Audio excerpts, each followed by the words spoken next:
Hampshire, 1815. It is a truth universally acknowledged that a young woman without remarkable beauty must resign herself to a destiny of solitude, especially when overshadowed by sisters of rare loveliness. Miss Emma Hartley, at 19, occupied that most cruel position among three sisters, neither the firstborn destined for precedence nor the youngest pampered by the family. She was simply the middle one, the forgotten, the overlooked, the one spoken of in pitying whispers. Poor Emma, she may never find a suitor. Not that she was entirely without charms, but beside Miss Arabella, 20, with luminous eyes, and Miss Sophie, 18, with melodious laughter, Emma seemed to fade like watercolors in the sun. Her consolation was found within the pages of novels and in stories she wrote in secret, taking refuge in the quiet corners of Oakwood Manor. The most recent blow to her already scarred heart came when Lord Philip Brown, with whom she had shared animated conversations during 3 balls, asked for Arabella's hand after just 1 waltz. Emma cried for a week. Notable progress. For once, such disappointments had lasted an entire month. Her collection of rejections had made her an expert in the art of rebuilding herself. Emma, dear, do stop hiding in corners. You shall never attract attention if you insist on blending with the wallpaper, Lady Hartley chided, adjusting her daughter's modest cream gown. They were preparing for Arabella's engagement ball, an event that promised to be the highlight of the Hampshire social season. Emma nodded dutifully. Yes, mother. And for heaven's sake, attempt to smile. Your perpetual solemnity is most unattractive to gentlemen. Yes, mother. The words had become a litany, repeated so often they had lost all meaning. Sir William Hartley, a genial baronet of modest fortune, patted his middle daughter's shoulder as he passed. There's my good girl. Perhaps you'll meet someone suitable tonight. His kindness, though genuine, carried the sting of lowered expectations. Suitable for Emma did not mean dashing, or wealthy, or titled. It meant any gentleman willing to overlook her ordinariness. The ballroom at Hartley House blazed with hundreds of candles, illuminating the cream and gold decor, chosen specifically to complement Arabella's complexion. Emma stood to the side, watching as her elder sister floated across the dance floor in Lord Philip's arms, her golden curls bouncing with each step. Sophie, surrounded by admirers, laughed gaily at something one of them said, her perfect white teeth gleaming. Would you care for some punch, Miss Hartley, Mr. Wilson, their vicar, offered kindly. At 45, with thinning hair and spectacles, he was the sort of gentleman her mother had begun suggesting might make Emma a comfortable match. Thank you, Mr. Wilson. She accepted the cup, grateful for the momentary occupation it provided her hands. Conversation with the vicar was pleasant enough. He had read widely and could discuss literature with reasonable intelligence, but Emma could not help noticing how her mother nodded approvingly from across the room. The evening progressed predictably until a sudden hush fell over the assembly. The musicians faltered, then resumed playing with renewed vigor. The crowd parted like the Red Sea, and whispers rippled through the ballroom. The Duke of Ravenscroft. I had no idea His Grace would honor us with his presence. Is he truly as wealthy as they say? Wealthier, I assure you. And still unmarried at 30. Emma peered around Mr. Wilson to catch a glimpse of this illustrious visitor. The Duke of Ravenscroft, Alexander Worthington, was the most sought-after bachelor in England, not only for his title and vast fortune, but for his striking appearance. Tall and broad-shouldered, with raven hair and piercing grey eyes, he carried himself with the easy confidence of a man who had never been denied anything in life. Lady Hartley nearly tripped in her haste to welcome him, dragging both Arabella and Sophie forward for introductions. Emma remained where she was, knowing her presence was not required for such an important meeting.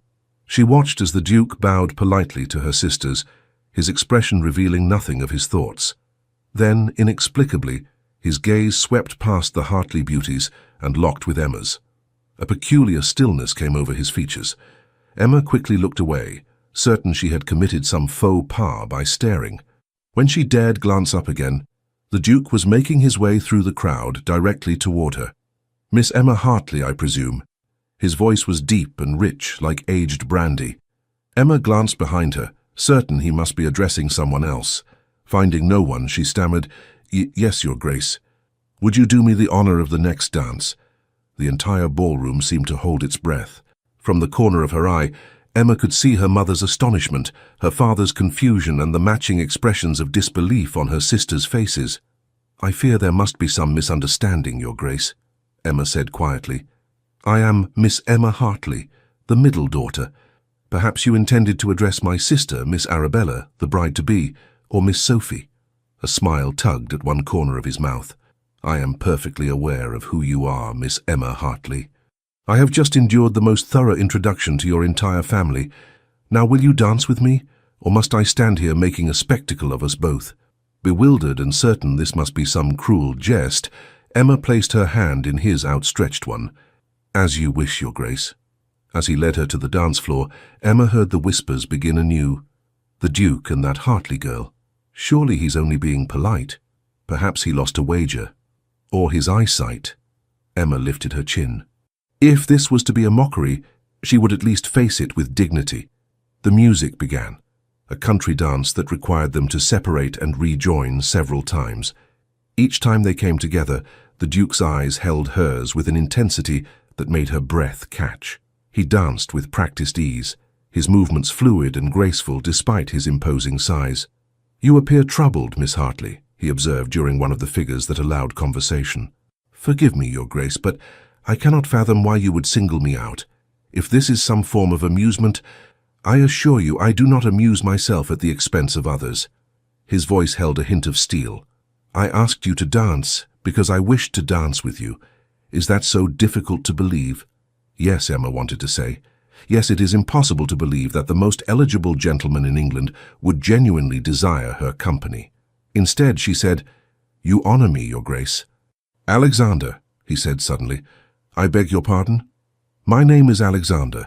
I should like to hear you say it, though not here, of course. Propriety and all that nonsense." Emma missed a step, nearly treading on his polished boot. "Your Grace, I hardly think—" "You think a great deal, Miss Hartley. I can see it in your eyes. What thoughts occupy that mind of yours when you stand in corners observing everyone?" The dance ended before she could formulate a response. The Duke bowed deeply, and Emma curtsied. As he straightened, he said, "I shall call upon you tomorrow, Miss Hartley. Until then." He walked away, leaving Emma standing alone on the dance floor, the center of attention for the first time in her life, and utterly mortified by it. Lady Hartley's excitement reached fever pitch the following morning. A Duke! A Duke has singled out a Hartley daughter, the wealthiest, most powerful. "Oh, I think I shall faint." "But, Mother, he asked for Emma," Sophie pointed out, her pretty face scrunched in confusion. "Why would he want Emma when Arabella is practically a diamond of the first water, and I am considered quite handsome too?" "Sophie," Sir William admonished, though without much force. Emma sat quietly, hands folded in her lap. "I am certain His Grace was merely being courteous. There can be no serious intent behind his attentions."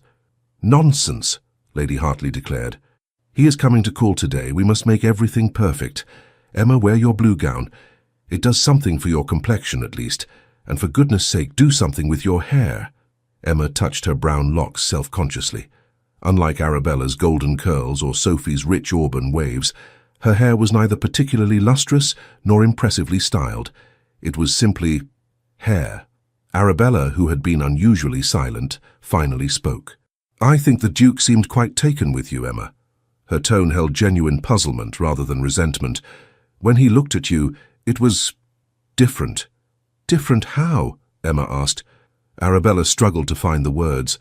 As if he recognized you somehow. But that was impossible. Emma had never encountered the Duke of Ravenscroft before last night. Surely she would remember meeting such a man. True to his word, the Duke's impressive carriage arrived precisely at the acceptable hour for morning calls. Lady Hartley nearly swooned at the sight of his 4 matched greys and the gold crest emblazoned on the carriage door. The butler announced him with appropriate ceremony, and the entire Hartley family rose as one when he entered the drawing-room. His towering figure seemed to make the modestly proportioned room shrink. "Your Grace," Lady Hartley curtsied so deeply she nearly touched the floor. "What an honor to welcome you to our humble home." The Duke's gaze swept the room, acknowledging each person with a slight nod until it rested on Emma. Something in his expression softened. "Lady Hartley, Sir William," he greeted them. "I hope you will forgive my presumption in calling without a formal invitation, but I wish to congratulate Miss Arabella on her engagement and to continue my acquaintance with Miss Emma." Emma felt her cheeks grow warm under his regard. Lady Hartley practically pushed Emma forward. "Of course, Your Grace. Emma is delighted by your interest, are you not, Emma dear?" "Mother," Emma murmured, mortified. The Duke's lips twitched. "Perhaps Miss Emma might show me your gardens. I am a great admirer of horticulture." "Our gardens are hardly worthy of your attention, Your Grace," Emma said. "They are very modest compared to what you must be accustomed to at Ravenscroft. Nevertheless, I should like to see them." Lady Hartley nearly shoved them out the door, pausing only long enough to whisper fiercely in Emma's ear, "Do not ruin this." The gardens behind Oakwood Manor were indeed modest, but well tended, with winding gravel paths and carefully cultivated flowers arranged by season. They walked in silence for several minutes, the Duke shortening his stride to match Emma's pace. "You must think me very odd, Miss Hartley," he finally said. Emma glanced up at him. In the morning light, his features were even more striking. The strong jaw, the straight nose, the intensity of his grey eyes beneath dark brows. "I confess, I do not know what to think, Your Grace. I told you my name is Alexander. That would be most improper, Your Grace, and yet I wish it all the same." He stopped beneath the shade of an elm tree, turning to face her. "You truly do not recognize me, do you?" Emma's brow furrowed. "Have we met before? I apologize if I have forgotten. No, the fault is mine. It was many years ago, and I was not as I am now. I don't understand." The Duke, Alexander, studied her face intently. 12 years ago, there was a gangly boy of 18 who came to visit Hampshire with his father on business. While the adults discussed matters of finance, this boy wandered the grounds and discovered a little girl of 7 or 8, sitting beside a stream, weeping as if her heart would break. Emma's breath caught. A distant memory surfaced, a day when Arabella had received a new doll for her birthday, and Sophie had been given a smaller version of the same. Emma, however, had received nothing, an oversight her mother later attributed to confusion with the shopkeeper. She had run to her secret place by the stream to cry where no one could see. "That was you," she whispered. Alexander nodded. The boy asked why she cried, and she told him about the birthday and the dolls. So he took out his pocket knife and cut a branch from a willow tree. "This is a magic wand," he told her, "and you are a fairy princess who doesn't need dolls because you can make your own magic." Tears pricked Emma's eyes. "You made me a crown of wildflowers and said I was the queen of the stream. And you stopped crying and spent the next hour telling me the most marvelous story about the fairies who lived beneath the water. I had never met a child with such imagination." Emma stared at him in wonder. "But why would you remember such an encounter?" "Because," Alexander said softly, "in a lifetime of people wanting things from me, my title, my fortune, my influence, you were the first person who gave me something instead. You gave me a glimpse of a world where magic was possible, where a lonely boy could be a hero for an afternoon." "I was just a child," Emma protested. "Yes. And I have spent 12 years wondering what kind of woman that extraordinary child would become." His eyes held hers. "Now I know.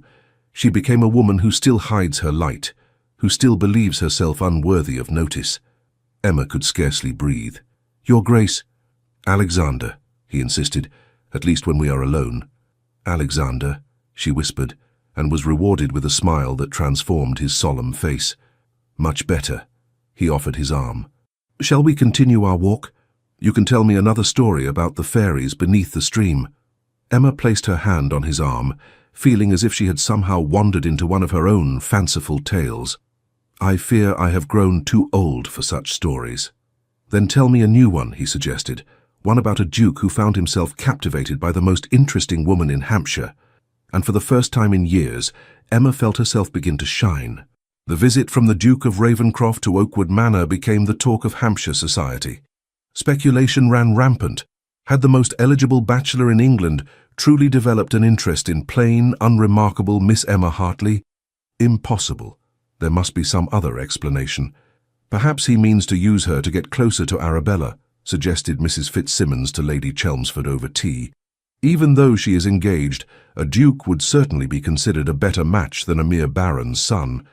"Or maybe it's Sophie he's after," Lady Chelmsford replied.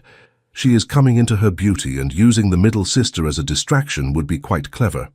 Such theories multiplied and spread through drawing rooms across the county.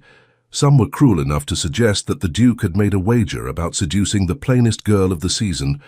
Others, more charitable, wondered if perhaps Miss Emma possessed some hidden quality that only a man of the Duke's discernment could appreciate. The Hartley household itself was in turmoil. Lady Hartley oscillated between ecstatic planning for a duchess in the family and gnawing anxiety that Emma would somehow sabotage this miraculous opportunity. "You must not contradict him, Emma. Men of his station expect deference," she instructed, trailing behind Emma as she attempted to find solitude in the morning room. "And do try to laugh at his jokes, even if you do not understand them." "Mother, please," Emma sighed. "His Grace has called exactly twice. There is no need to start planning a wedding breakfast." "Twice!" Lady Hartley exclaimed. "When a duke calls twice on a young lady of modest means and unremarkable appearance, it speaks volumes about his intentions." Emma winced at the casual assessment of her looks, though she could hardly dispute it. Or perhaps it speaks of simple kindness and a childhood memory. Lady Hartley waved this away. "Dukes do not make social calls out of kindness, my dear. They do so with purpose." Arabella, whose own engagement seemed suddenly overshadowed, watched her sister with curious eyes. One afternoon she found Emma in their father's study, writing in her journal. "What do you write about so intently?" Arabella asked, settling into the chair opposite. Emma hastily closed the book. "Nothing of consequence." "Is it about the Duke?" Arabella's voice held no malice, only genuine curiosity. "Why should I write about his Grace?" "Because he looks at you as if you are the most fascinating creature he has ever encountered. It's really quite remarkable." Arabella tilted her head. "Do you care for him, Emma?" The question caught Emma off guard. Did she care for Alexander Worthington? She hardly knew him, and yet the memory of his smile, the warmth in his eyes when he spoke of their childhood encounter, the way he seemed to actually listen when she spoke. "It would not be wise to develop an attachment," Emma said carefully. "His Grace may be momentarily diverted by novelty, but men of his station marry for advantage, not sentiment." Arabella frowned. "You always do that." "Do what?" "Dismiss the possibility of your own happiness before giving it a chance to take root." She reached across and took Emma's hand. "You are worthy of being loved, Emma, even by a duke." Emma's eyes stung with unexpected tears. "You are too kind, Bella." "Not kind. Truthful." Arabella squeezed her hand. "And if his Grace has the wisdom to see what I have always known, that my sister possesses a beautiful soul and a brilliant mind, then perhaps he is worthy of you." Emma could only stare in astonishment. Never had she imagined her beautiful, confident sister harboring such thoughts about her. "Do you truly see me that way?" she whispered. "Of course I do." Arabella looked surprised. "We all do. Why do you think Father always brings his books and papers to you when he needs help organizing his thoughts? Or why Sophie seeks you out whenever she is troubled? You are our rock, Emma. You see what others miss and understand what remains unspoken. I always believed I was simply forgettable." "Oh, Emma." Arabella's eyes filled with sympathetic tears. "You are the heart of this family. We may not have shown it well, but you have never been forgotten. Not by us." Emma felt as if a weight she had carried for years had suddenly lifted. If her own family truly saw her, valued her, perhaps it was not so inconceivable that Alexander might see something worthy in her as well. The Duke called again the following day, this time bringing a gift. A beautifully bound volume of poetry. "I remembered you mentioned an appreciation for Wordsworth," he said, presenting it to Emma as they sat in the drawing room under Lady Hartley's watchful eye. "Your Grace is too generous," Emma murmured, running her fingers reverently over the embossed leather cover. "I have a proposal," the Duke announced, causing Lady Hartley to nearly drop her teacup. "Sir William, Lady Hartley, I should like to invite your family to Ravenscroft Hall for a weekend party. Several distinguished guests will be in attendance, and it would provide an excellent opportunity to celebrate Miss Arabella's engagement properly." Lady Hartley's eyes widened to saucers. "Your Grace honors us beyond measure. We would be delighted to accept." "Excellent." The Duke's eyes, however, remained fixed on Emma. "Miss Hartley, I particularly hope you will enjoy the Ravenscroft Library. It has been the work of generations and contains some rather unusual volumes I believe might interest you. Emma could scarcely contain her excitement at the prospect. I look forward to it immensely. After the Duke departed, the Hartley household erupted into chaos. Gowns needed to be prepared, hairstyles discussed, proper etiquette for a ducal residence reviewed. In the midst of it all, a letter arrived for Emma. The handwriting was bold and masculine. "Miss Hartley, I find myself unable to express certain thoughts in the confines of your mother's drawing room. Perhaps the written word will serve where speech fails. The party at Ravenscroft is genuine, but my purpose in arranging it is entirely selfish. I wish to see you in my ancestral home, to watch your eyes as you discover its treasures, to observe which volumes in the library capture your attention. You believe yourself ordinary, Miss Hartley. I see nothing ordinary in you. Since our reunion, I have thought of little else but your quiet strength, your subtle wit, your composure in the face of others' bewilderment at my attention. Society whispers, questioning my interest. Let them whisper. I have spent a lifetime fulfilling expectations. The proper duke, the responsible guardian of my family's legacy, the desirable match. For once, I wish to follow my own inclinations rather than the dictates of duty, and my inclinations lead irrevocably to you. Until Ravenscroft, Alexander Emma pressed the letter to her chest, her heart racing. Could this truly be happening? Could the most sought-after man in England genuinely desire her company, value her mind, see beyond her plain exterior to the person within? For the first time she allowed herself to hope. Ravenscroft Hall was everything a ducal seat should be, imposing, magnificent, steeped in history. The massive stone structure dated back to Tudor times, though successive generations of Worthingtons had expanded and improved it. Formal gardens stretched from the south facade, while ancient woodlands surrounded the estate on three sides. The Hartley carriage seemed insignificant as it approached the grand entrance, where liveried footmen stood ready to assist the guests. Emma felt a flutter of anxiety. Here, in his ancestral home, the Duke's elevated position would be impossible to ignore. The disparity between them would be on full display. Yet when they were shown into the grand entrance hall with its soaring ceiling and ancestral portraits, Alexander was waiting to greet them himself, a breach of protocol that spoke volumes. "Welcome to Ravenscroft," he said, his eyes finding Emma's immediately. "I trust your journey was comfortable?" "Most pleasant, Your Grace," Sir William answered. "We are honoured by your invitation."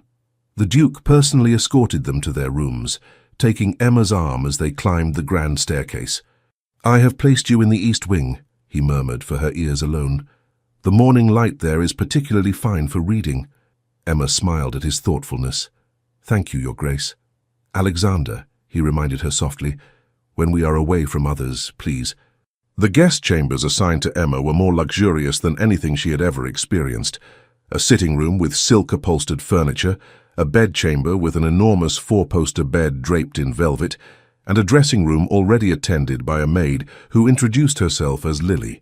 "His Grace assigned me specifically to you, miss," Lily explained as she unpacked Emma's modest belongings. "He said you might appreciate someone who knows the house well." "That was most considerate of His Grace," Emma replied, feeling overwhelmed. "If I may say so, miss, His Grace has been in rare form since announcing this party. The staff has never seen him so engaged. Usually he leaves entertainment arrangements to the housekeeper." "Indeed?" Emma tried to sound merely polite rather than desperately interested. "Oh, yes, miss. And he personally supervised the preparation of your rooms, even selecting the books on your nightstand." Emma glanced at the small stack of volumes beside the bed. The titles, all favourites she had mentioned in passing during their conversations, brought a lump to her throat. She dressed carefully for dinner in her best gown, a sage green silk that Lady Hartley had deemed acceptable though not inspired. Lily arranged her hair simply but elegantly, weaving small white flowers into the upswept style. When Emma descended the grand staircase, she found Alexander waiting at the bottom, resplendent in formal evening attire. His eyes widened appreciatively as she approached. "Miss Hartley, you look enchanting," he said, taking her hand and raising it to his lips. "Green suits you remarkably well." "Thank you, Your Grace," she replied, conscious of the footman standing nearby. "Ravenscroft is truly magnificent." "It has been in my family for 16 generations," he said, offering his arm to escort her to the drawing room, where other guests were gathering. "Though I confess it has never felt like a home. merely a responsibility. Surely growing up amidst such splendor must have been wonderful. A shadow crossed his face. Splendor does not equate to happiness, Miss Hartley. My father was not a demonstrative man. After my mother's death when I was 10, Ravenscroft became a rather solitary place. Emma's heart ached at the thought of a young Alexander wandering these vast halls alone. I'm sorry for your loss. It was long ago. His expression lightened. But perhaps now you understand why a certain afternoon, by a stream with a storytelling fairy princess, remains one of my most cherished memories. Before Emma could respond, they reached the drawing room where 20 or so distinguished guests were already assembled. Lady Hartley, resplendent in her finest gown and family jewels, was holding court among several society matrons, while Arabella and Lord Philip stood close together near the fireplace. Sophie, surrounded by young gentlemen, laughed merrily at some shared jest. A hush fell over the room as the Duke entered with Emma on his arm. The scrutiny was almost tangible, and Emma felt her cheeks warm. "Courage," Alexander murmured, placing his hand briefly over hers where it rested on his arm. "Remember who you are." The evening progressed with all the ritual of high society: formal introductions, elaborate dinner service, polite conversation on approved topics. Throughout it all, Emma was acutely aware of Alexander's presence. Though protocol dictated he escort the highest-ranking lady to dinner, a widowed countess of advanced years, his gaze frequently sought Emma across the table. After dinner, the party returned to the drawing room for music and conversation. Sophie was persuaded to play the pianoforte, her graceful fingers coaxing a Beethoven sonata from the instrument. As the guests applauded, the Duke approached Emma, where she sat somewhat apart from the main group. "Would you care to see the library now, Miss Hartley?" he asked, his voice low. "The hour is not too advanced for a brief tour, and I confess I have been eagerly anticipating your reaction." Emma hesitated, glancing at her mother, who was deep in conversation with the Countess. "Would it be proper, Your Grace? We shall leave the door open, and I shall summon a footman to stand outside. Your reputation will remain untarnished, I assure you." With a nod, Emma rose to follow him. They slipped from the drawing room, largely unnoticed, though Emma caught Arabella's knowing smile as they left. The Ravenscroft Library was everything Emma had imagined and more. 2 stories of floor-to-ceiling bookshelves accessible by rolling ladders, reading alcoves with comfortable chairs, massive tables for spreading out maps or folios, and tall windows that would flood the space with light during daylight hours. "Oh," Emma breathed, turning slowly to take it all in. "It's magnificent." Alexander watched her, his expression tender. 16 generations of collecting. My ancestors may have had their faults, but a love of literature was not among them. "Where would one even begin?" Emma whispered, overwhelmed by the wealth of knowledge surrounding her. "Perhaps here," Alexander suggested, guiding her to a glass-fronted cabinet. Inside rested a collection of handwritten journals bound in red leather. "These are botanical studies made by my great-grandmother, the 5th Duchess. She was quite the naturalist in her day." Emma peered at the exquisite illustrations accompanying the meticulous notes. "These are extraordinary. She was an extraordinary woman." Alexander moved to another cabinet. "And here are first editions of Shakespeare's folios, collected by my grandfather." They moved through the library, Alexander showing her treasures both rare and personal. Finally, they reached a smaller cabinet tucked in a corner. "This," he said, opening it with a small key, "is my own collection. Books that have particular meaning to me." Emma gasped as she saw the title of the topmost volume, Fairy Tales of the British Isles. "This is the very edition I was reading the summer we met," Alexander explained, carefully lifting it out. "After our encounter, I convinced my father's coachman to take me to the village bookshop, where I purchased this for you. But by the time I returned to the stream, you were gone, and we departed for London the next day." Emma stared at the worn volume, its pages yellowed with age. "You kept it all these years?" "I kept everything that reminded me of you." His voice was so gentle it made her throat tighten. "Including this." From behind the books, he withdrew a small, dried circlet of wildflowers, the crown he had made for her that day by the stream. "Alexander," she whispered, forgetting all propriety in her astonishment. He took her hand, his thumb brushing over her knuckles. "I told myself it was a child's fancy, this memory I cherished. Then I saw you at that ball standing apart, observing everything with those thoughtful eyes, and I knew. Knew what? Emma could barely breathe. That you were still her. The girl who made me feel, for the first time in my life, that someone saw me as more than a title and a fortune. That you were still creating stories in your mind, still feeling deeply, still... A deliberate cough from the doorway interrupted them. They turned to find the footman looking pointedly at the clock on the mantel. It was growing late, and propriety demanded they return to the company. Alexander sighed. "We must rejoin the others before your mother sends a search party." As they walked back toward the drawing room, Emma found her courage. "Alexander, why did you invite my family here?" "Truly." He stopped, turning to face her. "Because I wish to court you properly, Emma Hartley. Because despite the whispers and speculation, despite the expectations of my rank, despite everything society dictates about suitable matches, I find myself irrevocably drawn to you. Not to your sister's beauty or your family's connections, but to you, your mind, your spirit, your gentle strength." Emma's heart raced. Society will not understand. Society rarely understands matters of the heart. He lifted her hand to his lips once more. "The question is not whether society will understand, but whether you might in time come to return my regard." Before she could answer, Lady Hartley's voice echoed down the corridor. "Emma? Are you there, dear?" Alexander released her hand, his eyes never leaving hers. "Think on it, Emma. We shall speak again tomorrow." As Emma lay in the luxurious bed that night, sleep eluded her. The Duke of Ravenscroft, Alexander, was courting her. Not Arabella, not Sophie, but her, the overlooked middle daughter, the plain one, the one destined for spinsterhood or a marriage of convenience to a country vicar. It seemed impossible, like something from one of her secret stories. Yet the evidence was overwhelming. His letters, his attentions, the childhood memory he had cherished, the crown of wildflowers preserved for 12 years. For the first time, Emma allowed herself to imagine a future different from the one she had resigned herself to. A future with Alexander, as his duchess, his partner, his love. The thought was both terrifying and exhilarating. The weekend party at Ravenscroft Hall continued with all the diversions expected of aristocratic entertainment.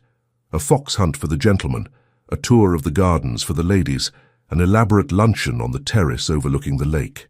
Through it all, Alexander found ways to single Emma out for special attention, though always within the bounds of propriety. On the second afternoon, he arranged a small excursion to the ruins of an ancient abbey on the estate. Lady Hartley insisted on accompanying them, but fortunately became engrossed in conversation with Sir William about the cost of such magnificent stonework, allowing Alexander and Emma to walk slightly apart. "Have you thought about what I said last night?" he asked, as they paused before a crumbling archway overgrown with ivy.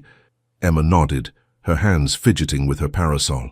"I have thought of little else, Your Grace. And?" She took a deep breath. "I fear you may be mistaking gratitude or nostalgia for deeper sentiment. Our childhood encounter, while meaningful to us both, hardly provides a foundation for—" She faltered. "For marriage?" Alexander supplied, his grey eyes intent on her face. Emma blushed. "I was going to say courtship, but yes, ultimately that is where such things lead." "You think I do not know my own mind?" "I think," Emma said carefully, "that you are a man accustomed to being obeyed and admired. Perhaps the novelty of a woman who does neither has temporarily diverted you." A spark of anger flashed in Alexander's eyes. "You do me an injustice, Miss Hartley. I am not some bored aristocrat seeking amusement at your expense." "I did not mean—" "You meant exactly that." His jaw tightened. "You would rather believe yourself unworthy of genuine affection than accept that I might see what others have overlooked." Emma stared at him, stung by the accuracy of his assessment. "Your Grace? My title again? After all we have shared?" He turned away, visibly composing himself. When he faced her again, his expression was controlled. "Forgive me. I should not have spoken so sharply." "No, you were right," Emma admitted. "I find it easier to doubt your intentions than to believe in them, because belief brings hope, and hope—" She trailed off. "And hope carries the risk of disappointment," Alexander finished softly. "I understand that better than you might think, Emma. My position has made me the target of fortune hunters and social climbers since I came of age. Every smile, Every compliment, every seeming interest in my thoughts or feelings has been calculated to gain advantage. Emma's heart ached for him. That sounds terribly lonely. It was, until I saw you again. He reached for her hand, holding it gently between both of his. You, who wanted nothing from me, who attempted to redirect my attention to your sisters, who looked skeptical rather than delighted at my interest. You were like a draught of fresh water after years of thirst.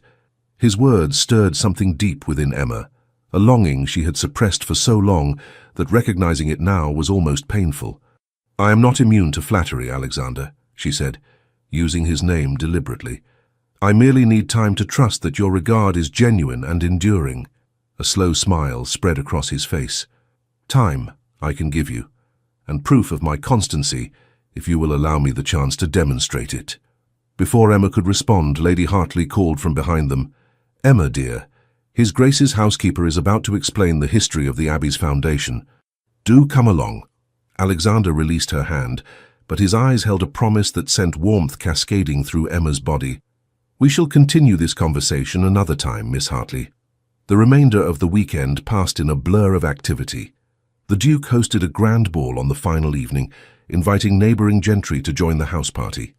Lady Hartley was beside herself with excitement, ordering Emma to rest during the afternoon so that she would look her best. The Duke has shown marked preference for you, Emma, she said as she supervised Lily's arrangement of Emma's hair for the evening. This ball will be your opportunity to secure his interest. Mother, please, Emma protested. His Grace is merely being kind. Lady Hartley snorted inelegantly. Kind? A duke does not spend an hour showing a young lady his library out of kindness. He does not arrange excursions or seat her at his right hand at dinner out of kindness. He does these things with purpose, Emma, and you would do well to recognize that purpose and encourage it. And if his purpose is not what you imagine, if it is merely friendship he seeks? Friendship. Lady Hartley looked scandalized. Men do not seek friendship with unmarried young ladies, Emma, not men of his station. They seek wives, suitable, properly connected, well-dowered wives. I have none of those qualifications, Emma pointed out. Perhaps not. Lady Hartley's expression softened unexpectedly. But you have qualities that might matter more to a man who already possesses everything else: intelligence, discretion, loyalty. Emma stared at her mother in surprise. Never before had Lady Hartley acknowledged such virtues in her middle daughter. You think me intelligent? Emma asked cautiously. Lady Hartley waved a dismissive hand. Of course you are intelligent, Emma. You have always been the clever one. Why do you think I despaired of finding you a husband? Men generally prefer beauty to brains, but a duke can afford to indulge in a wife with a mind of her own, provided she knows when to display it and when to conceal it. Emma wasn't sure whether to be flattered or offended by this assessment. Before she could decide, Lily announced that her hair was complete. The gown Emma wore that night was her finest, a silvery blue silk that brought out the hints of grey in her hazel eyes. It was not the latest fashion, having been made over from one of Arabella's cast-offs, but Lily had cleverly updated it with some ribbon and lace from the Ravenscroft stores at the Duke's instruction. When Emma entered the ballroom, already filling with guests from the surrounding estates, her eyes immediately sought Alexander.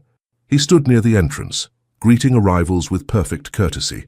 Every inch the aristocratic host in his formal black evening attire, a single ruby gleaming in his cravat. The moment he saw her, his polite smile transformed into something warmer, more intimate. Excusing himself from his current conversation, he made his way directly to her side. Miss Hartley, he said, bowing over her hand. You are a vision tonight. Emma curtsied. You flatter me, Your Grace. I speak only the truth. He straightened, his eyes never leaving hers. Would you honor me with the first dance? A ripple of whispers spread through the nearby guests. For a host to single out a guest of relatively modest rank for the opening dance was unprecedented. Emma felt the weight of dozens of curious stares. Are you certain, Your Grace?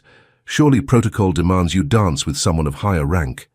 Alexander's mouth quirked. The privilege of being a duke, Miss Hartley, is that I may occasionally set protocol aside without causing a scandal. Merely a minor social earthquake. Despite her nervousness, Emma laughed. Then I would be delighted, Your Grace. The orchestra began to play as Alexander led Emma to the center of the ballroom. The dance was a waltz, intimate, romantic, requiring his hand at her waist and her hand upon his shoulder. As they began to move in perfect harmony, Emma felt a curious lightness, as if they were floating above the polished floor. "Every man in this room envies me at this moment," Alexander murmured, his breath warm against her ear. Emma gave him a skeptical look. "I sincerely doubt that, Your Grace. You doubt because you do not see yourself as others see you tonight."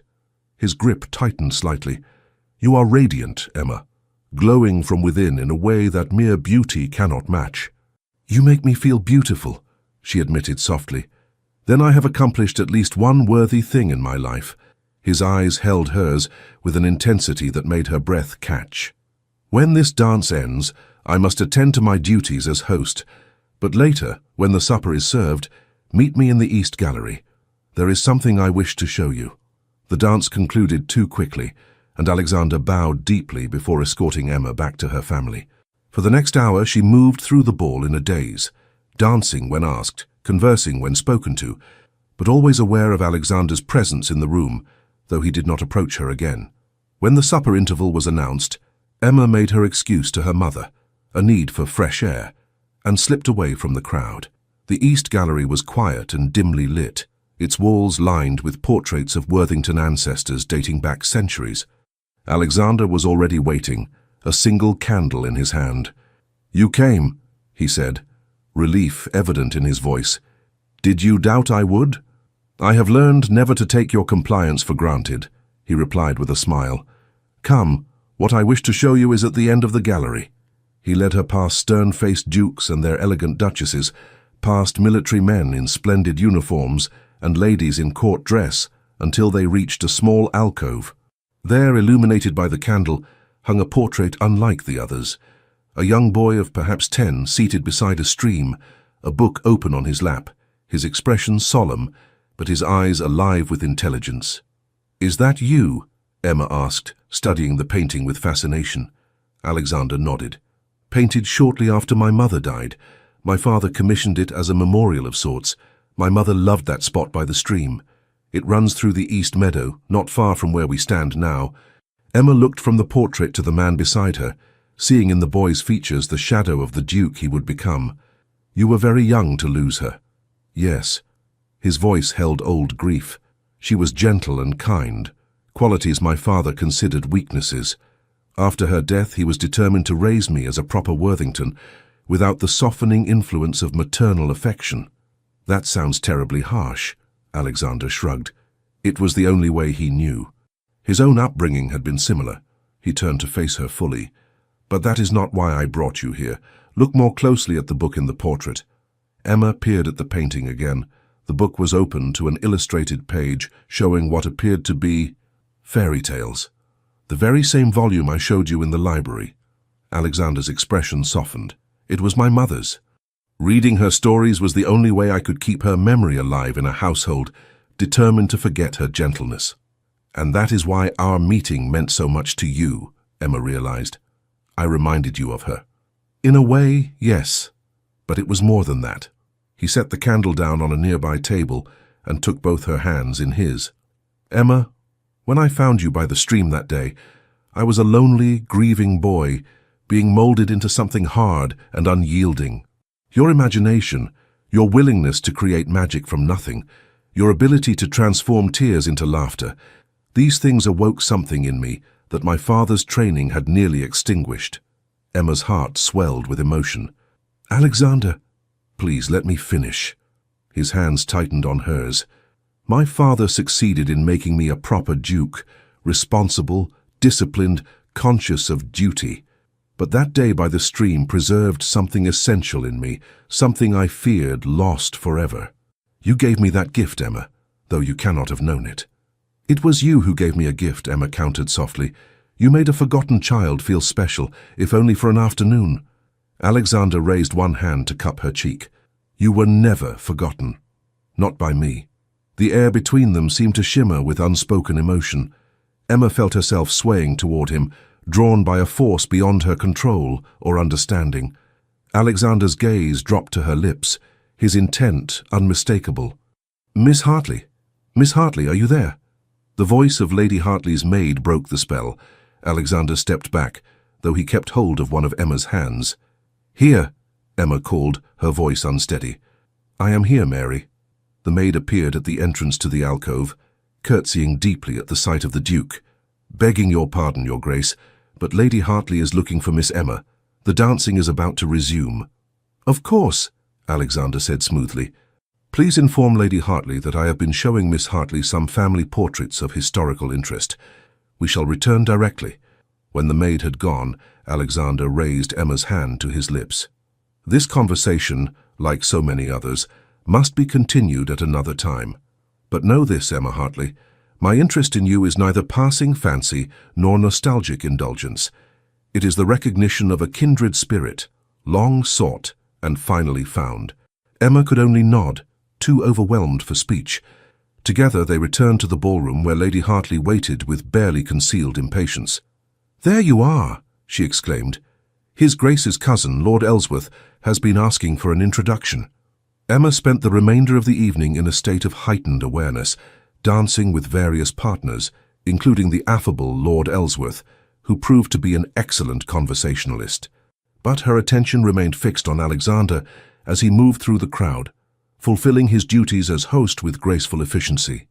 Occasionally their eyes would meet across the room, and in those brief moments, Emma felt as if they were the only two people present, connected by an invisible thread of understanding and growing affection. As the ball drew to a close in the early hours of the morning, Alexander approached the Hartley family to bid them good night. "I hope you have enjoyed the evening," he said, his formal tone belied by the warmth in his eyes as they rested on Emma. "It was magnificent, Your Grace," Lady Hartley gushed. "Such elegance, such refinement." "Indeed," Sir William agreed. "Most generous of you to include us in such a distinguished gathering." Alexander inclined his head. "The pleasure has been entirely mine, I assure you." His gaze returned to Emma. "Miss Hartley, might I call upon you when you return to Oakwood Manor? There are several matters I should like to discuss further." Emma felt her cheeks warm under his regard. "Of course, Your Grace. You are always welcome." "Until then." He bowed and moved on to the next group of departing guests, the perfect aristocratic host once more. That night, as Emma prepared for bed, Lily helped her remove the flowers from her hair, humming softly as she worked. "If I may be so bold, miss," the maid said hesitantly, "the staff has been talking." Emma tensed. "About what?" "About His Grace and his particular interest in a certain young lady." Lily's eyes met Emma's in the mirror. "It's been many years since Ravencroft had a duchess, miss. The old servants say it's high time His Grace found someone to bring laughter back to these halls." "I'm sure I don't know what you mean," Emma replied, though her racing heart betrayed her. Lily smiled knowingly. "Of course not, miss. But if I might offer one observation, His Grace looks at you the way my father used to look at my mother, as if you hung the moon and stars." Long after Lily had gone, Emma lay awake, replaying every moment of her interactions with Alexander. The way he sought her company, the tenderness in his voice when he spoke of their childhood meeting, the almost kiss in the gallery. Could it truly be possible that the Duke of Ravencroft, the most eligible man in England, had developed genuine affection for plain Emma Hartley? The evidence suggested he had, and for the first time, Emma allowed herself to believe not only in his sincerity, but in her own worthiness to receive such devotion. As sleep finally claimed her, a smile curved her lips. Whatever the future held, she would face it with new confidence, knowing that at least one person in the world saw her, truly saw her, and found her extraordinary. The Hartley family's return to Oakwood Manor following the weekend at Ravencroft was accompanied by a flurry of local interest. Callers descended upon the modest home in unprecedented numbers, all eager for first-hand accounts of the Duke's magnificent estate, and more particularly, any insights into his apparent interest in Miss Emma Hartley. Lady Hartley, delighted to find herself suddenly the centre of attention, held court in the drawing-room, describing in lavish detail the splendours of Ravencroft Hall. "The silver alone must be worth a king's ransom," she confided to Mrs. Norris and Mrs. Bellingham over tea. "And the Duke's collection of art, simply breathtaking. Emma, preferring to avoid such scrutiny, retreated to the garden whenever possible. It was there, 3 days after their return, that a familiar carriage bearing the Ravenscroft crest appeared on the driveway. Her heart leapt at the sight. Though Alexander had promised to call, she had not expected him so soon. The Duke was shown into the drawing-room, where fortunately only Emma and her father were present, Lady Hartley having taken Arabella to the dressmaker's for final fittings of her wedding gown. "Your Grace," Sir William greeted him, rising from his chair. "What an unexpected pleasure." Alexander bowed. "Sir William, Miss Hartley. I trust I find you well after our exertions at Ravenscroft." "Quite well, thank you," Emma replied, noting the intensity of his gaze even as he maintained perfect courtesy. "Excellent. I have come with a purpose, Sir William, if I might speak with you privately." Sir William looked surprised but nodded. "Of course, Your Grace. Shall we retire to my study?" As the gentleman left the room, Emma remained frozen in place, her mind racing. Could Alexander be asking for her hand already? Surely not. Their understanding was too new, too tentative. Yet what other business could the Duke of Ravenscroft possibly have with Sir William Hartley? Time seemed to slow to an excruciating crawl as Emma waited. She picked up her embroidery only to set it down again, unable to concentrate. She paced to the window and back, smoothed her skirts, adjusted the flowers in the vase on the side table, anything to occupy her trembling hands. Finally, after what seemed an eternity, but was probably no more than 15 minutes, the study door opened. Sir William emerged looking dazed but pleased, followed by Alexander, whose expression gave nothing away. "Emma, my dear," Sir William said, his voice slightly unsteady, "His Grace has done us the very great honor of requesting permission to court you formally." Emma's gaze flew to Alexander's face. Though his posture remained properly dignified, his eyes held a mixture of hope, vulnerability, and something deeper that made her breath catch. "With your approval, of course, Miss Hartley," he added softly. Emma swallowed, gathering her composure. "I would be honored, Your Grace." A smile broke across Alexander's face, transforming his aristocratic features. "Sir William has graciously invited me to dine with your family this evening. I hope that arrangement meets with your approval as well?" "Of course," Emma managed, though her mind was whirling. Sir William cleared his throat. "I shall go and inform Lady Hartley's maid to expect an additional guest for dinner. She will want to make preparations." He excused himself, leaving Emma and Alexander alone for the first time since the gallery at Ravenscroft. The moment the door closed, Alexander crossed to her, taking both her hands in his. "I could not wait another day," he confessed. "After you left Ravenscroft, the house seemed empty in a way it never has before." "Alexander," Emma whispered, still scarcely believing this was real, "are you certain? The ton will be scandalized."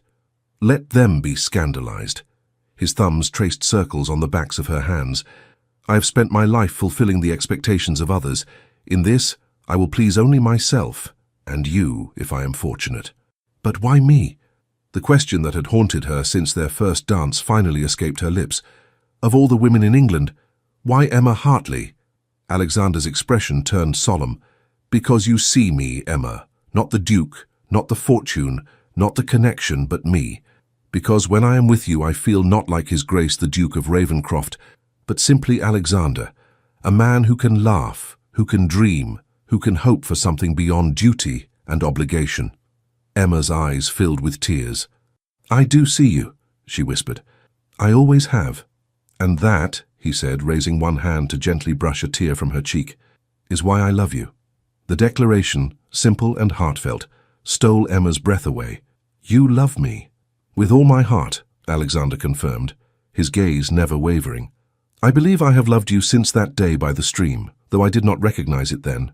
The memory of you has shaped me, guided me, preserved the best parts of me through years of loneliness and responsibility." Emma's heart swelled with emotion. "I think perhaps I have loved you too, though I dared not name it. First as the kind boy who made me feel special, then as the man who looked at me and truly saw me when others looked through me." Alexander's hand cupped her cheek. "May I kiss you, Emma?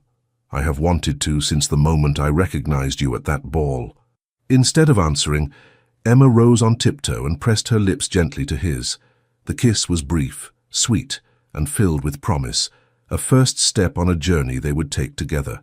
When they parted, Alexander's smile was radiant. I shall take that as a yes. The news of the Duke of Ravenscroft's formal courtship of Miss Emma Hartley spread through Hampshire society like wildfire. Reactions ranged from disbelief to outrage to reluctant admiration.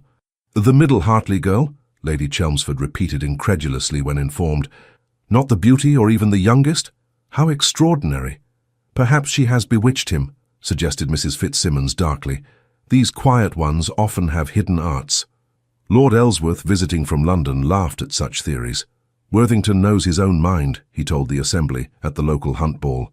"Always has. If he's chosen Miss Emma Hartley, you may be certain it's because he sees value where others have been blind." The courtship proceeded with remarkable swiftness. Alexander called at Oakwood Manor almost daily, sometimes bringing gifts, books mainly, but occasionally small treasures he thought might please Emma. A delicate watercolour of Ravenscroft stream, a pressed flower from his mother's garden preserved between glass, a tiny music box that played a melody his mother had sung to him as a child. "You bring me pieces of yourself," Emma observed one afternoon as they walked in the garden, chaperoned at a discreet distance by Sophie. "Because I wish to give all of myself to you," Alexander replied. "My past, my present, my future, they are yours if you will have them." 2 weeks into their courtship, Lady Hartley could contain herself no longer. "When do you suppose His Grace will make an offer?" she asked Emma as they prepared for yet another of the Duke's visits. "It has been a fortnight already." "Mother, please," Emma protested, blushing deeply. "These things take time." "Time!" Lady Hartley exclaimed. "Her Duke need not observe the usual proprieties, Emma. When one commands his consequence, one may act decisively." But Alexander, for all his declarations of love, seemed content to proceed at a measured pace. He spoke often of the future, but made no formal proposal, leaving Emma both reassured of his sincerity, for surely a fortune hunter would have moved more quickly, and somewhat bewildered by the delay. The answer came one evening when Alexander arrived for dinner in a state of barely concealed excitement. "Might we walk in the garden after the meal?" he murmured to Emma as they moved to the dining room. "I have news." Throughout dinner, Emma could barely focus on her food, her mind racing with possibilities. When the meal finally ended, Alexander requested Sir William's permission for a brief stroll with Emma before the tea tray was brought in. "The evening is mild," he observed, "and I believe Miss Hartley might enjoy some fresh air." Sir William agreed readily, his attitude toward the Duke having warmed considerably over the weeks of his attentive courtship. "Just don't wander too far," he cautioned good-naturedly. "Lady Hartley will send out a search party if you delay the tea service." Once outside, Alexander led Emma to a stone bench, partly concealed by a flowering lilac bush. The setting sun cast a golden glow over the garden, turning the modest plantings into something magical. "What is your news?" Emma asked, unable to contain her curiosity any longer. Alexander took both her hands in his. "I have spent the past fortnight putting my affairs in order, Emma, consulting with my solicitors, reviewing settlements, preparing Ravenscroft for changes." "Changes?" Emma echoed. "The addition of a duchess," he clarified, his eyes warm with affection. "If she will have me." Emma's heart seemed to stop, then race ahead. "Alexander!" He slid from the bench to one knee before her, still holding her hands. "Emma Hartley, from the moment I rediscovered you, I have known that my life's happiness depends upon making you mine. Your intelligence, your gentle strength, your ability to see beyond titles and fortune to the man beneath, these qualities have captured my heart utterly." Emma could scarcely breathe as Alexander continued. "I love you, Emma. I wish to spend my life with you, to share my home, my name, my future, to create new memories by the stream where we first met, to fill Ravenscroft with laughter and love, and in time, perhaps children who will inherit your kind heart and perceptive mind." Tears blurred Emma's vision as he reached into his pocket and withdrew a small velvet box. Opening it revealed a ring unlike any Emma had ever seen, not the ostentatious diamond one might expect of a ducal betrothal, but a perfect circle of sapphires surrounding a pearl. "This was my mother's," Alexander explained softly. "She told my father that diamonds were cold, but pearls held warmth and wisdom. It seems particularly fitting for you." "It's beautiful," Emma whispered.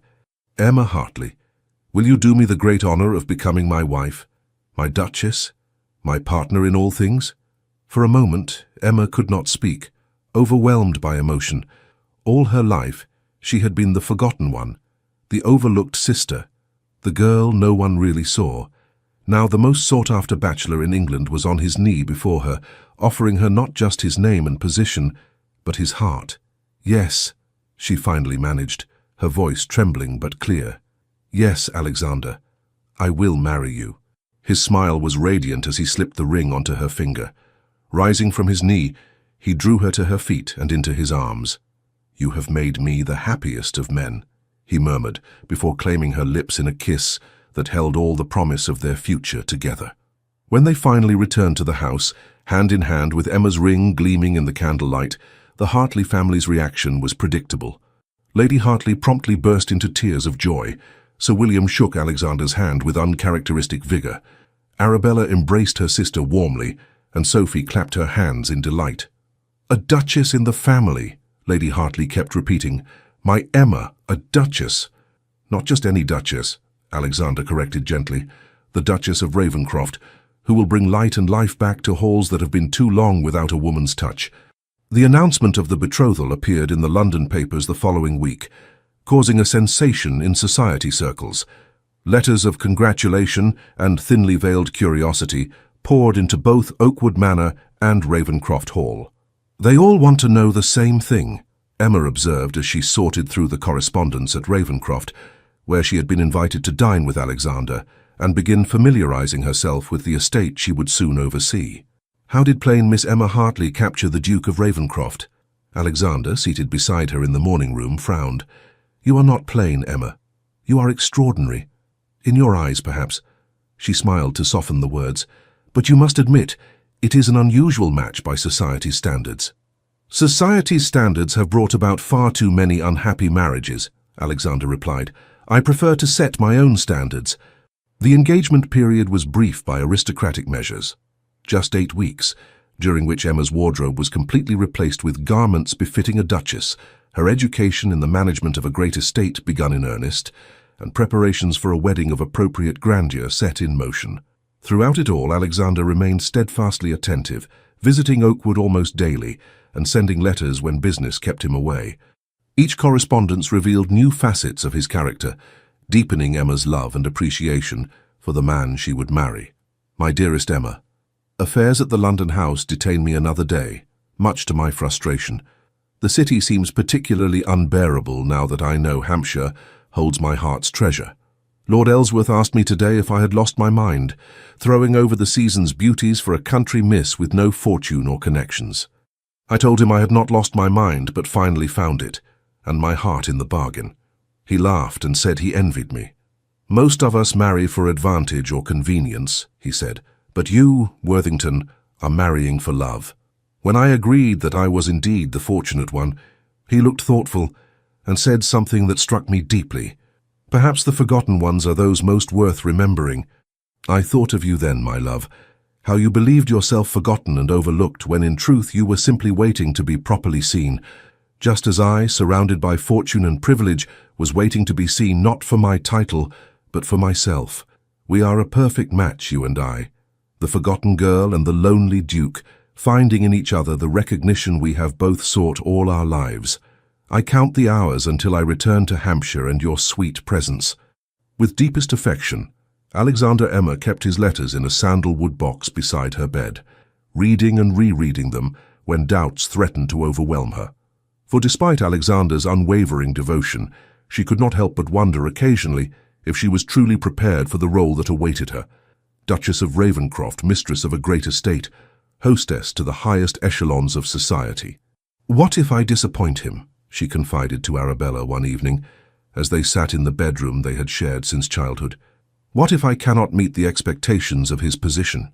Arabella, whose own wedding to Lord Philip had been postponed to follow Emma's more illustrious ceremony, took her sister's hands. "Emma, you have spent your life exceeding expectations, managing household accounts when mother was indisposed, tutoring Sophie in history and literature, helping father organize his business affairs. You are more capable than any of us."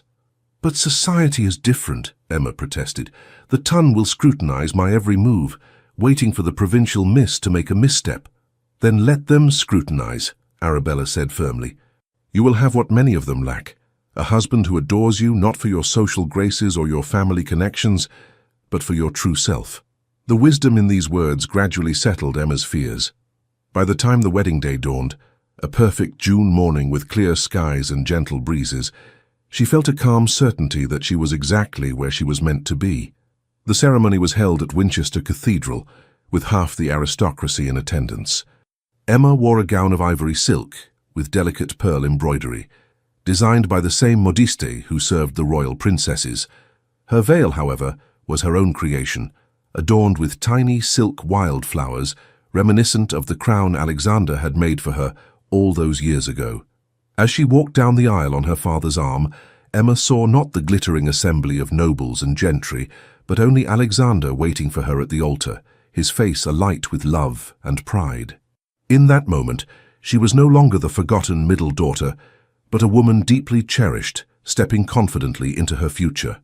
The vows were exchanged with clear voices. The ring, a simple gold band to complement her engagement pearl, was placed on her finger, and the blessing was pronounced. As they turned to face the congregation for the first time as Duke and Duchess of Ravenscroft, a shaft of sunlight broke through the stained glass windows, bathing them in a rainbow of colors. "A good omen," Alexander whispered, squeezing her hand. "Even the heavens celebrate our union." The wedding breakfast at Ravenscroft Hall was a triumph of elegance and hospitality. Emma moved among the guests with newfound assurance, accepting congratulations and well wishes with gracious dignity. Lady Hartley watched her middle daughter with an expression of amazed pride, while Sir William grew misty-eyed whenever he caught sight of Emma in her ducal tiara, a Worthington heirloom Alexander had insisted she wear. "You were born for this," Arabella murmured as the sisters shared a private moment amidst the festivities. "Look at you, every inch a duchess." Emma smiled. "Not born for it, perhaps, but found for it, by a man who saw me when no one else did." As the celebration wound down and the guests began to depart, Alexander sought out his new wife where she stood, saying farewell to a distant cousin. "Are you tired, my duchess?" he asked solicitously. "A little," Emma admitted, "but happily so." Alexander's eyes softened. "Then perhaps it is time we bid our own farewells and retire." A blush colored Emma's cheeks at his implication. They would spend their wedding night at Ravenscroft before departing the following day for a honeymoon tour of the Lake District, a location chosen specifically because of Emma's love for Wordsworth's poetry. As the last guests departed and the household settled into evening routines, Alexander led Emma through the grand halls of Ravenscroft to the ducal apartments, rooms she had never entered during her previous visits. Opening the door to the Duchess's chambers, he stood aside to allow her first glimpse of her new domain. Emma gasped in delight. The rooms had been completely refurbished in shades of blue and cream that she had once mentioned were her favorites. Fresh flowers filled crystal vases, their scent perfuming the air. A fire crackled in the marble fireplace despite the summer evening, creating an atmosphere of intimate warmth. But most striking was the painting hanging above the mantel, a new portrait of Emma herself, caught in a moment of laughter, her eyes alight with joy. The artist had captured not just her likeness, but her essence in a way that transformed her ordinary features into something luminous. "When did you commission this?" she asked, moved beyond words. "After the weekend party," Alexander replied, coming to stand behind her, his hands resting lightly on her shoulders. "I wanted you to see yourself as I see you, beautiful, vibrant, full of life and intelligence." Emma leaned back against his chest, overwhelmed by the love evident in such a gesture. "Thank you," she whispered, "for seeing me, for choosing me, for loving me." Alexander turned her gently in his arms until she faced him. "Thank you for saving me," he said, his voice husky with emotion. "From loneliness, from a life half-lived, from becoming as cold and distant as these stone walls." Their kiss was tender at first, then increasingly passionate, a promise of the night to come and the lifetime that would follow. 1 year later, the Duchess of Ravenscroft sat in the garden of the Dower House, watching as her husband knelt beside the stream that had witnessed their first meeting. Alexander was showing something in the water to a small group of village children who had been invited to Ravenscroft for the annual Midsummer Festival, a tradition Emma had reinstated shortly after becoming mistress of the estate. Her hand rested protectively on her rounded abdomen, where the heir to the Ravenscroft dukedom grew stronger each day. The child, a son, if the village midwife's predictions were correct, was due in autumn, bringing joy not only to his parents, but to the entire estate. Emma's first year as Duchess had not been without challenges. There had been skeptical relatives to win over, traditions to learn, staff to manage, and the inevitable adjustment to life as one half of a very public couple. But with Alexander's unwavering support and her own natural intelligence, she had navigated these obstacles with increasing confidence. More importantly, she had brought warmth back to Ravenscroft. The hall that had once seemed so imposing now rang with music and laughter. The Duke, once known for his reserved demeanour, now smiled readily and laughed often. Together they had transformed a grand but sombre estate into a true home. "What has your husband found to fascinate the children so?" Lady Hartley asked, joining Emma on the garden bench. Her mother, visiting for the festival, had gradually reconciled herself to the fact that it was Emma, not one of her prettier daughters, who had made the match of the century. "Probably tadpoles," Emma replied with a smile. "Alexander discovered a whole colony of them yesterday, and has been as excited as a schoolboy ever since." Lady Hartley shook her head in wonder. Who would have thought the austere Duke of Ravenscroft would take such pleasure in something so ordinary? "I would," Emma said softly. "He has always had the capacity for joy. He simply needed permission to express it." As if sensing her gaze, Alexander looked up, his face breaking into a smile that was reserved solely for her. Excusing himself from the children, he made his way to where Emma sat. "How are you feeling, my love?" he asked, taking the place beside her. "Not too tired?" "Perfect," Emma assured him, leaning into his strength. "Absolutely perfect." Alexander's hand covered hers where it rested on her belly. "I have been thinking about names," he said. "If it's a boy, I should like to call him William, after your father." Emma's heart swelled with love. "And if it's a girl?" "Then she shall be Grace," Alexander decided, "for the Grace that brought you into my life not once but twice." "A perfect name either way," Emma agreed. As they sat together in the summer sunlight, surrounded by the estate that was their shared responsibility and joy, Emma reflected on the journey that had brought her here, from forgotten middle daughter to cherished Duchess, from the girl who believed herself unworthy of notice to the woman who had captured the heart of England's most eligible bachelor. Life, she had discovered, sometimes offered second chances and unexpected turns. The path might lead through moments of doubt and disillusionment, but with courage and an open heart, it could ultimately arrive at a destination more wonderful than anything imagined in her girlhood stories. For Emma Worthington, Duchess of Ravenscroft, once the overlooked Miss Emma Hartley, that destination was here in the arms of a man who had seen her true worth when all others looked past her, and in the future they were creating together one day, one memory, one love-filled moment at a time. The end. Dear listener, there are times, like Emma Hartley once felt, when we believe we've been overlooked, that the world sees everyone around us but not us. But please remember this: just because some people don't recognize your worth doesn't mean it isn't there. The most precious light often shines quietly. You are important. You are needed. And even if others fail to see it, what truly matters is how you feel about yourself. If you see yourself as defeated, that's the energy the world will reflect back to you. But if you choose to feel strong, capable, beautiful, radiant, then that light will flow outward, touching lives in quiet but powerful ways. Everything begins with what we choose to feel. When you're faced with a dark thought or a kind one, choose the kind one. Not because the world is always gentle, but because you deserve to feel peace. You deserve restful nights and mornings full of purpose. You may not even realize how much good you bring, but the way you care, the way you listen, the way you offer a hand, these are treasures the world deeply needs. Who wouldn't want a friend like you? So tonight, as you close your eyes, know this: you matter. You are loved. You are not forgotten. Keep shining, even softly, even quietly. The world is better because you're in it. With warmth and gratitude.